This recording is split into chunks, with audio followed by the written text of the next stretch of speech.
अरे बोलो ना माँ, कब आएगा? बोला ना, अभी आ जाएगा। ये ले, आ गया कुआं। अरे कुआं नहीं माँ, हमारे घर नल से जल कब आएगा? नल से जल? अरे गुड्डी, बहुत जल्दी आएगा पानी। जल जीवन मिशन आ चुका है। हम 1 कदम उठाएंगे तो सरकार 10 कदम उठाएगी। सच? तुम्हारे मुंह में घी शक्कर। घी शक्कर नहीं माँ, स्वच्छ जल। 2024 तक देश के सभी 19 करोड़ घरों में पहुंचेगा पीने का साफ पानी। अब होगा हर घर जल। जल जीवन मिशन, जल शक्ति मंत्रालय, भारत सरकार।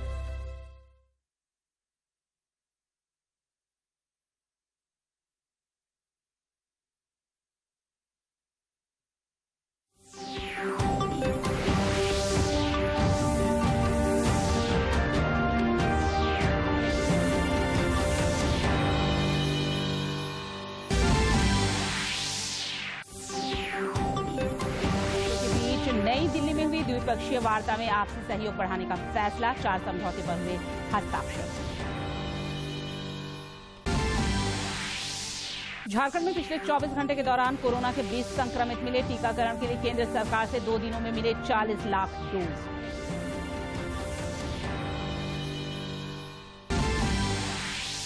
राज्य का पहला सोलर सिटी बनेगा गिरिडीह। 200 करोड़ रुपए की लागत से मकानों पर लगेंगे सोलर पैनल। रांची के उपायुक्त ने की विकास कार्यों की समीक्षा।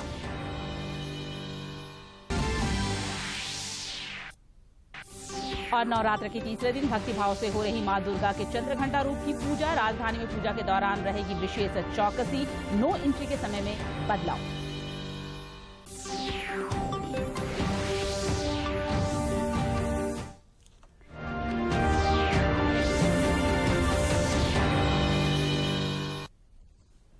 नमस्कार, खबरें झारखंड में आपका स्वागत है। मैं हूं निशा दीपिका सोरेन और समाचारों में आगे बढ़ने से पहले ये संदेश। देश भर में 18 वर्ष से अधिक आयु के सभी लोगों के लिए सरकारी केंद्रों में निःशुल्क टीकाकरण अभियान चलाया जा रहा है। दूरदर्शन आप लोगों से अपील करता है कि कोविड रोधी टीका जरूर लगवाएं। कोरोना महामारी के प्रति कोई भी लापरवाही न बरतें। जब तक आवश्यक न हो घर से बाहर ना निकलें और इन आसान उपायों का पालन करें। मास्क लगाएं, 2 गज की सुरक्षित दूरी बनाए रखें, बार बार हाथ धोएं और चेहरा साफ रखें। कोविड से संबंधित जानकारी और मार्गदर्शन के लिए राष्ट्रीय हेल्पलाइन काम कर रही है। इनके नंबर हैं 0112397846 और 1075। इसके अलावा राज्य हेल्पलाइन नंबर 104 डायल कर समस्या का त्वरित समाधान लिया जा सकता है। और अब समाचार विस्तार से।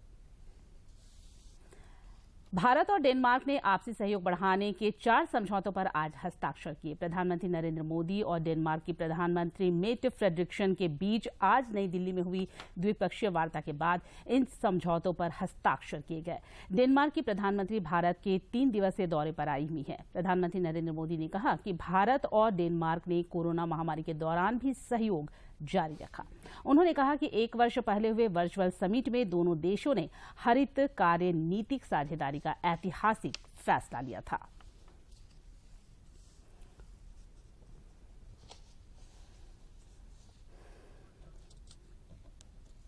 फ्रेंड्स, आज की हमारी मुलाकात भले ही पहली रूबरू मुलाकात थी, लेकिन कोरोना कालखंड में भी भारत और डेनमार्क के बीच संपर्क और सहयोग की गति बरकरार रही थी।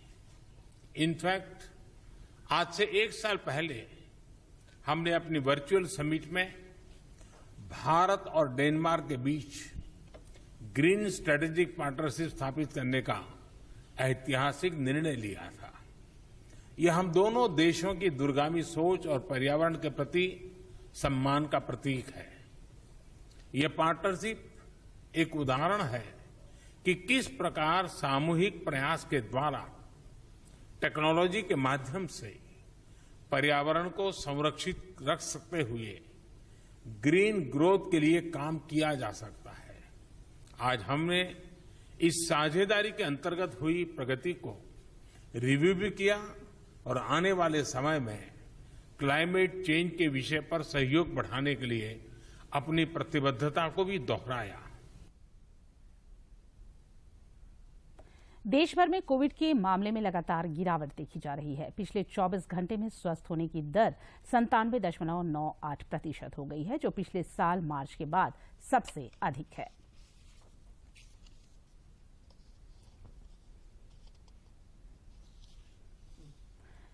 पूर्वी सिंहभूम जिले में पिछले 24 घंटे में सबसे अधिक कोरोना के 9 नए मामले मिले हैं, जबकि राजधानी रांची में 6 नए मामले की पुष्टि हुई है। स्वास्थ्य विभाग के अनुसार राज्य में कुल 112 सक्रिय मामले इलाजरत हैं और कल 9 मरीज ठीक होकर घर लौट गए हैं। पिछले 24 घंटे में राज्य में कोरोना के 20 नए मामले सामने आए हैं, वहीं एक भी मरीज की मौत नहीं हुई है। स्वास्थ्य विभाग के अनुसार पूर्वी सिंहभूम से 9, रांची से 6, धनबाद से 4 और रामगढ़ से 1 मरीज मिला है। राष्ट्रव्यापी टीकाकरण अभियान के तहत देश भर में अब तक 94 करोड़ से अधिक कोविड रोधी टीके लगाए जा चुके हैं। कल 79,12,000 से अधिक टीके लगाए गए।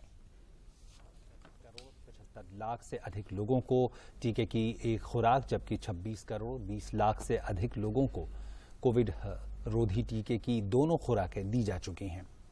कोरोना संक्रमण के खिलाफ भारत की जंग में पिछले 24 घंटों में 23,000 से अधिक मरीज ठीक हुए हैं। अब तक देश भर में 3 करोड़ 32 लाख से अधिक संक्रमित मरीज स्वस्थ होने में कामयाब रहे हैं।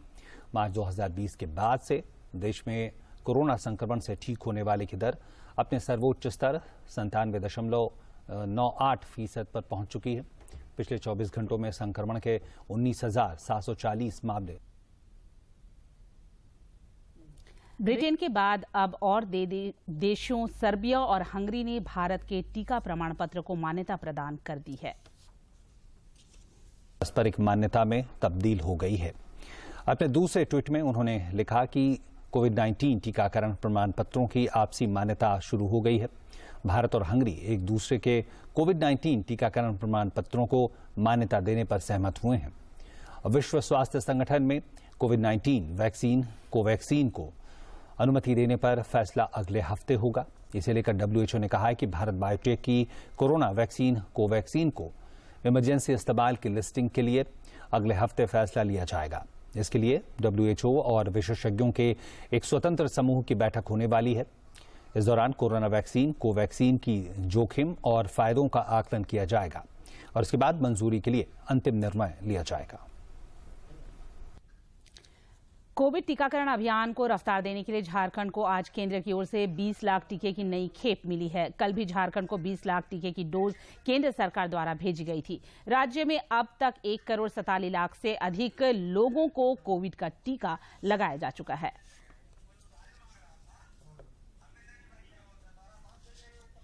केंद्रीय सूचना और प्रसारण मंत्री अनुराग ठाकुर ने आज टेरिटोरियल आर्मी के नए दिल्ली मुख्यालय में रक्तदान शिविर में हिस्सा लिया। उन्होंने खुद रक्तदान किया और लोगों से इसके लिए आगे आने की अपील की। उन्होंने कहा कि रक्तदान जीवन दान की तरह है।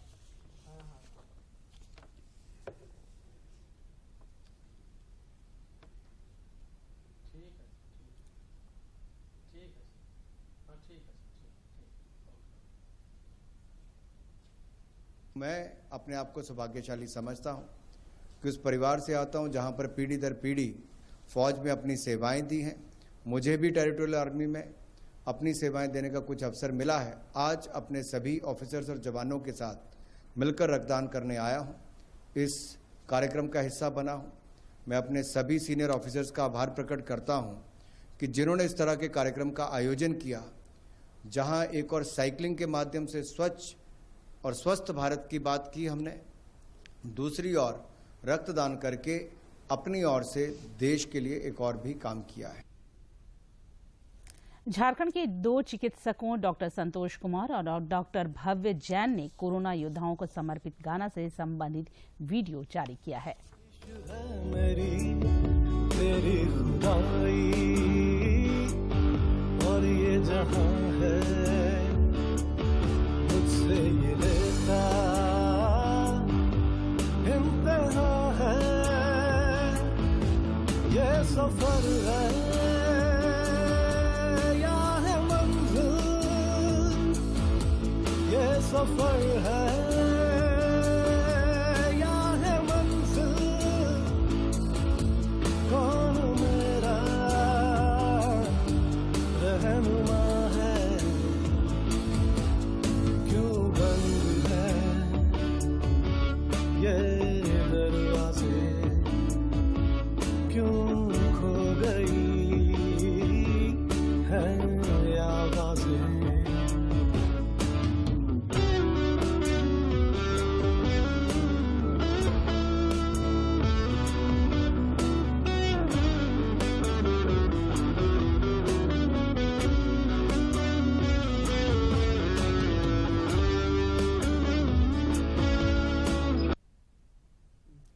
गिरिडीह जिला झारखंड का पहला सोलर सिटी बनेगा।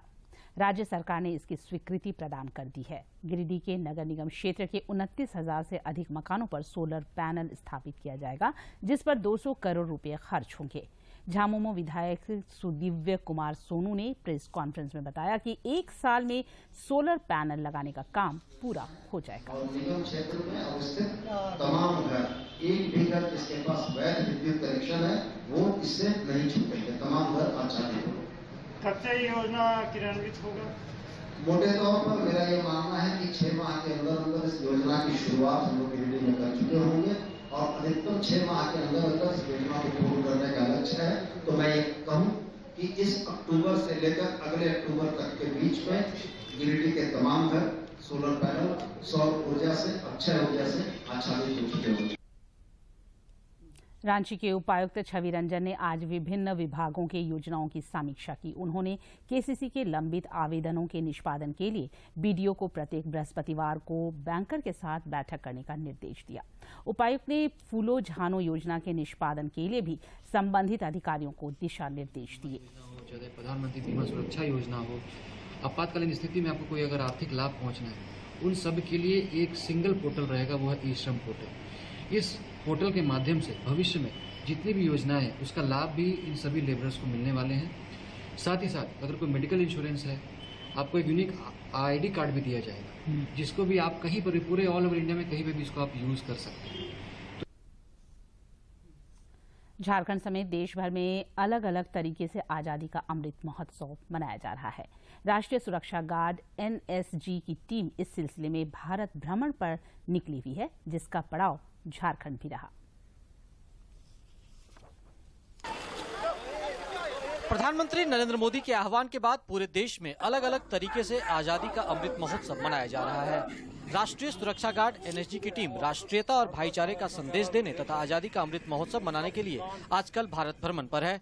इस टीम का बिहार से झारखंड के बुंडू में आगमन हुआ, जहां पुलिस प्रशासन के लोगों ने उनका फूल मालाओं से भव्य स्वागत किया। इस दौरान एनएसजी की टीम ने बताया कि वो लोग 60,500 किलोमीटर की दूरी तय कर दिल्ली, बिहार, झारखंड, कोलकाता, हैदराबाद, चेन्नई और मुंबई होते हुए दिल्ली वापस लौटेंगे।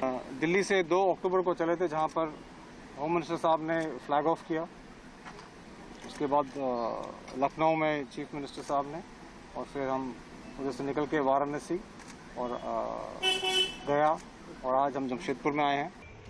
टीम के सदस्यों ने कहा कि पेड़ पौधे से परिपूर्ण झारखंड का परिदृश्य आनंदित करने वाला है। बहुत ही अच्छा लगा और एकजुट होने से उनको प्रेम भाव से भी बहुत हमें बहुत अच्छा लगा। यह टीम लौह नगरी जमशेदपुर भी पहुंची, जहां टाटा स्टील के वाइस प्रेसिडेंट चाणक्य चौधरी ने एनएसजी की अखिल भारतीय सुदर्शन भारत परिक्रमा ब्लैक कैट कार रैली को रवाना किया। यह रैली 12 राज्यों के 18 शहरों में स्वतंत्रता आंदोलन और स्वतंत्रता सेनानियों से जुड़े ऐतिहासिक स्थान से होकर गुजरेगी। भारत माता की जय। Thank you very much. हम लोगों के लिए बहुत ही एक महत्वपूर्ण माइलस्टोन भी है। हम सब इंडियन जो सिटीजन हैं, भारतवासी हैं, उनके लिए हमको लगा कि इस टाइम पे यहीं से ये रैली अगर निकलेगी तो एक और जो है हमारा जमशेदपुर का नाम उस इवेंट के साथ कनेक्ट हो जाएगा। देश भर में आजादी का अमृत महोत्सव फिर से आम लोगों में देश प्रेम की अलख जगा रहा है और यह स्वतंत्रता सेनानियों के संघर्षों को भी न्यू इंडिया के न्यू जनरेशन से रूबरू कराने में कामयाब होता दिख रहा है। दूरदर्शन समाचार के लिए ज्योत्सना और राजेश कुमार लालदास के साथ मैं दिवाकर कुमार।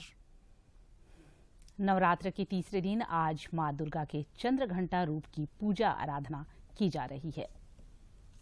तृतीय और चतुर्थी तिथि एक ही दिन पड़ रही है, जिस कारण मां चंद्रघंटा और मां कूष्मांडा की पूजा का शुभ संयोग एक ही दिन बन रहा है। तृतीय और चतुर्थी एक ही दिन होने के कारण इस बार नवरात्रि का समापन भी 8 दिन में हो जाएगा। राजधानी रांची सहित झारखंड के विभिन्न भागों में पूजा पंडालों को अंतिम रूप दिया जा रहा है। पूजा के दौरान पंडालों के आसपास और भीड़-भाड़ वाले इलाकों की निगहबानी तीसरी आंख करेगी। हम बात कर रहे हैं सीसीटीवी कैमरों। करीब 150 से 200 सीसीटीवी कैमरों के जरिए ट्रैफिक व्यवस्था और पंडालों के इर्द गिर्द नजर रखने की तैयारी है। इसके अलावा पूजा के दौरान असामाजिक तत्वों पर भी प्रशासन की पैनी नजर रहेगी। इसके लिए कंट्रोल रूम और एक विशेष टीम का गठन किया जा रहा है। यही नहीं, सादे लिबास में पुलिसकर्मी पंडालों के आसपास तैनात रहेंगे और गतिविधियों पर नजर रखेंगे। रांची की यातायात पुलिस अधीक्षक रेशमा रमेशन ने बताया कि यातायात व्यवस्था सुचारू रूप से चलती रहे, इसके लिए भी खास इंतजाम किए जा रहे हैं। या फिर पीसीआर को मैसेज दिया जाता है, वो लोग उसको क्लियर करते हैं। तो कंटिन्यूस मॉनिटरिंग 24 आवर्स का मॉनिटरिंग यहाँ कंट्रोल रूम से होगा। उसके अलावा कंट्रोल रूम में क्यूआरटी टीम है। अगर कहीं पे भी क्विक एक्शन का ज़रूरत है टाउन में, कुछ बीट कंट्रोल करने में, कुछ वीआईपी मूवमेंट के लिए या फिर कहीं पे भी ज़रूरत है, तो उसके लिए क्यूआरटी टीम हमेशा रहेगा कंट्रोल रूम में। राजधानी रांची में दुर्गा पूजा को लेकर शहर की ट्रैफिक व्यवस्था में बदलाव किया गया है। इसके तहत शहर में 11 से 15 अक्टूबर तक हर दिन सुबह 8 से दूसरे दिन सुबह 4 बजे तक भारी वाहनों के प्रवेश पर प्रतिबंध रहेगा। शहर में कुछ प्रमुख मार्गों पर निजी और यात्री वाहनों का प्रवेश भी हर दिन शाम 4 से अगले दिन प्रातः 4 बजे तक वर्जित रहेगा। झारखंड में इस बार दशहरा पूरी तरह साफ मौसम के बीच मनेगा। मौसम विभाग के मुताबिक अगले 5 दिनों तक राज्य में बारिश के आसार नहीं है। यह जानकारी मौसम विज्ञान केंद्र रांची के वैज्ञानिक अभिषेक आनंद ने दी। प्रदेश कांग्रेस के नवनियुक्त अध्यक्ष राजेश ठाकुर और कृषि मंत्री बादल ने आज देवघर बाबा मंदिर में पूजा अर्चना की। प्रदेश अध्यक्ष बनने के बाद पहली बार देवघर पहुंचने पर श्री ठाकुर का कार्यकर्ताओं ने स्वागत किया।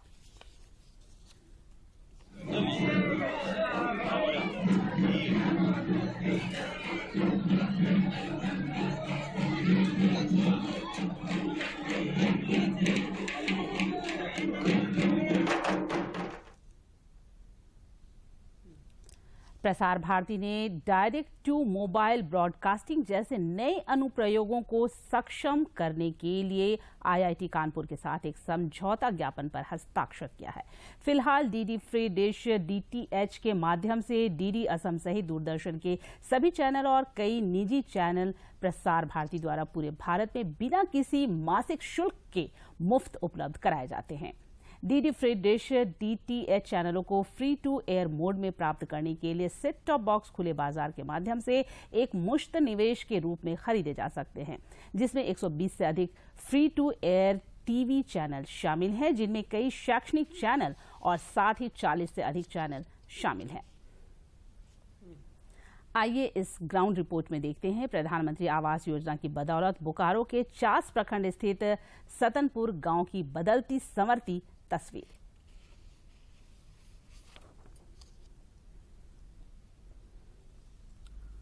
सुकून की जिंदगी जीने के लिए रोटी कपड़ा साथ मकान भी उतना ही जरूरी है। सिर के ऊपर छत होने का महत्व वही समझ सकता है जिसने खपरेल और घास फूस के घरों में अपने बच्चों को रात जाग जाग कर बिताते देखा हो। बोकारो के चास प्रखंड स्थित सतनपुर गांव के दर्जनों गरीब और साधन विहीन लोगों को प्रधानमंत्री ग्रामीण आवास योजना का लाभ मिला है, जिससे उनके दुख भरे दिन अब बीत चुके हैं। आवासीय घर पाया है, सब दिया है, ठीक से हम लोग रहता है, लड़का पुत्र सब घर में रहता है, आवासीय घर पाया है। सतनपुर गांव के लोग प्रधानमंत्री आवास की खूबियां बताते हुए भावुक हो जाते हैं, क्योंकि उन्हें आज भी घास फूस और कच्चे खपरेल मकान की कठिनाइयों के दिन याद हैं। स्कूली छात्रा छवि कुमारी के पिता को भी प्रधानमंत्री आवास मिला है।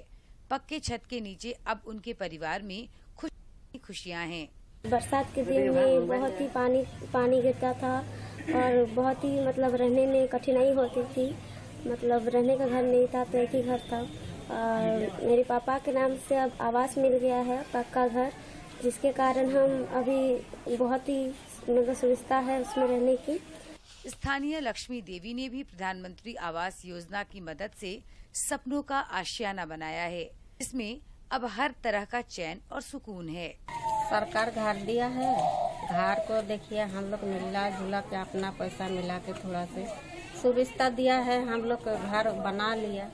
विधवा मेसिया देवी ने बताया कि वर्षों पहले उनके पति का देहांत हो चुका है।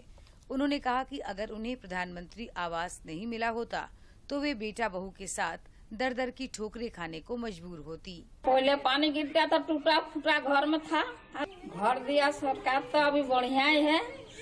इसमें कोई संदेह नहीं कि बोकारो के चास प्रखंड स्थित सतनपुर गांव में प्रधानमंत्री आवास योजना का बेहतर क्रियान्वयन हुआ है, जिससे घास फूस और कच्चे खपरैल मकान में रहने की बात अब गुजरे जमाने की बात लगती है। इस योजना की बदौलत सतनपुर गांव की तस्वीर अब बदली नजर आती है, जो संवरते सजते भारत का जीता जागता सबूत है। देवघर के लोग जहां एक ओर मां भगवती की आराधना में लीन है, वहीं दूसरी ओर अपराधी बेखौफ होकर वारदातों को अंजाम दे रहे हैं। शुक्रवार की देर शाम अपराधियों ने एक के बाद एक 3 आपराधिक घटनाओं को अंजाम दिया, जिससे यहां के व्यवसायियों और आम नागरिकों में दहशत व्याप्त है। देवघर के जलसार रोड में 6 की संख्या में आए बाइक सवार अपराधियों ने हथियार के बल पर छिनतई की पहली घटना को अंजाम दिया। पुलिस इस मामले की तहकीकात कर रही थी कि अपराधियों ने कपड़े की होलसेल की दुकान में लूटपाट की। सीसीटीवी फुटेज में अपराधी लूटपाट की घटना को अंजाम देते दिख रहे हैं। तीसरी घटना दूधकोटी की है, जहां एक व्यक्ति से मोबाइल छीन ली गई। इन तीनों मामले में अभी तक किसी की गिरफ्तारी नहीं हुई है। मतलब निकाल दिया, उसके बाद वो अपना पैसा लेकर मेरा निकल गया। कितना पैसा लेकर? तो 40 से 45 हज़ार।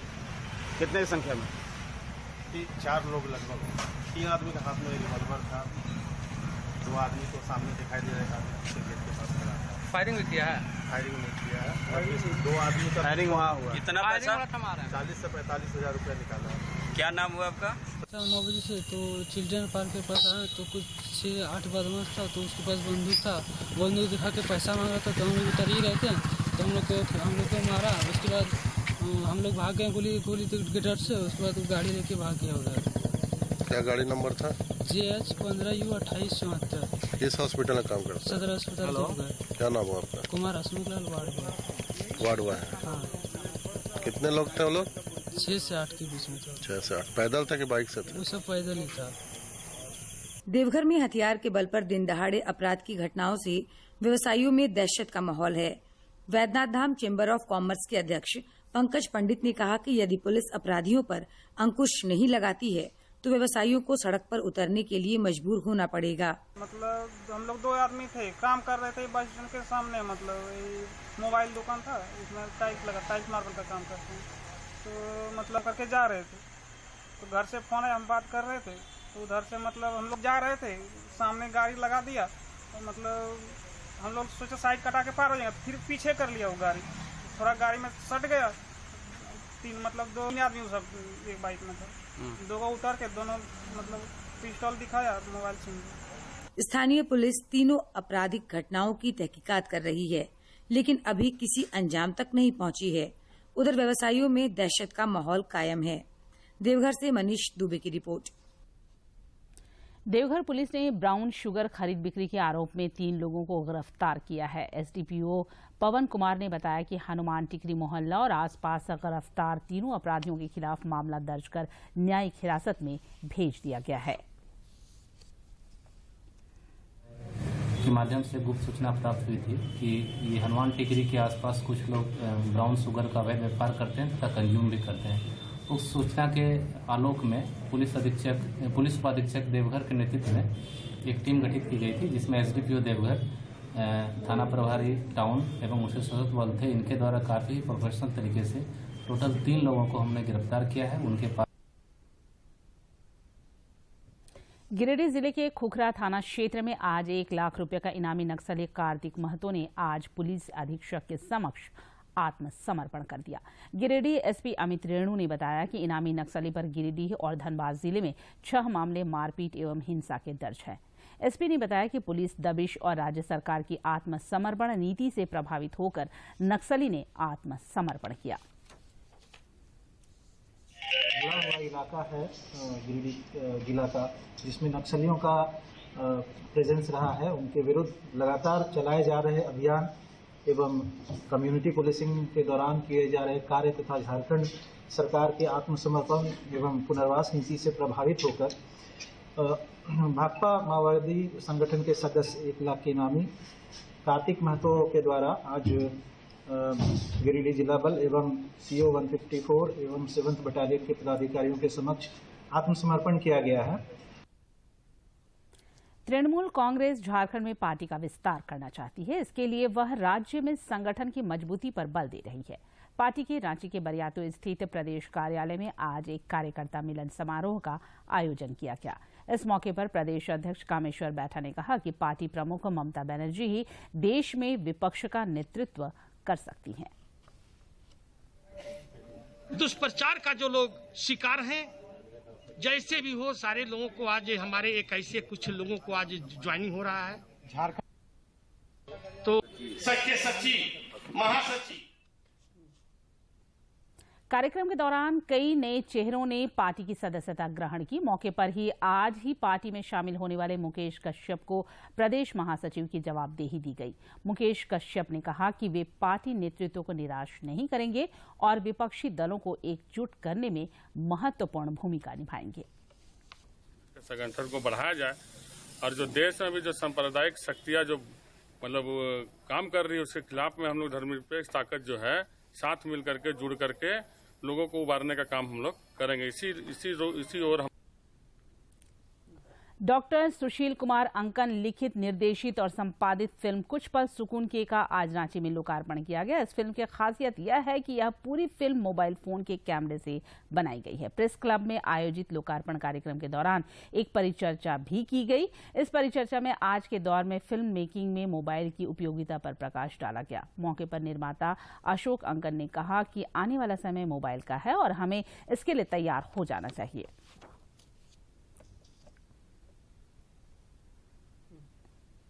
दूरदर्शन झारखंड पर पल पल की खबरों से जुड़े रहने के लिए आप हमारे social media platform Twitter, Facebook और यूट्यूब से जुड़ सकते हैं, क्योंकि खबरों से जितना बाखबर रहना जरूरी है उससे ज्यादा जरूरी है सटीक, संतुलित और निष्पक्ष समाचार। हमारा ट्विटर हैंडल और फेसबुक पेज है डीडी न्यूज झारखंड। आप हमें YouTube channel Jharkhand DD news पर भी देख और सुन सकते हैं। और अंत में मुख्य समाचार एक बार फिर।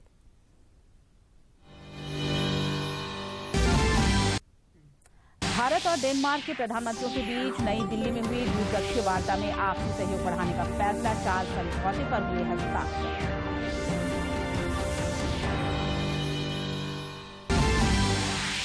झारखंड में पिछले 24 घंटे के दौरान कोरोना के 20 संक्रमित मिले। टीकाकरण के लिए केंद्र सरकार से 2 दिनों में मिले 40 लाख डोज।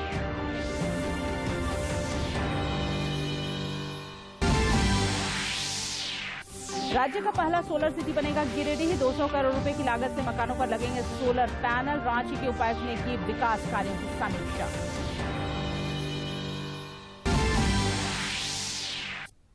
और नवरात्र के तीसरे दिन भक्तिभाव से हो रही मां दुर्गा के चंद्रघंटा रूप की पूजा। राजधानी में पूजा के दौरान रहेगी विशेष चौकसी। नो एंट्री के समय में बदलाव।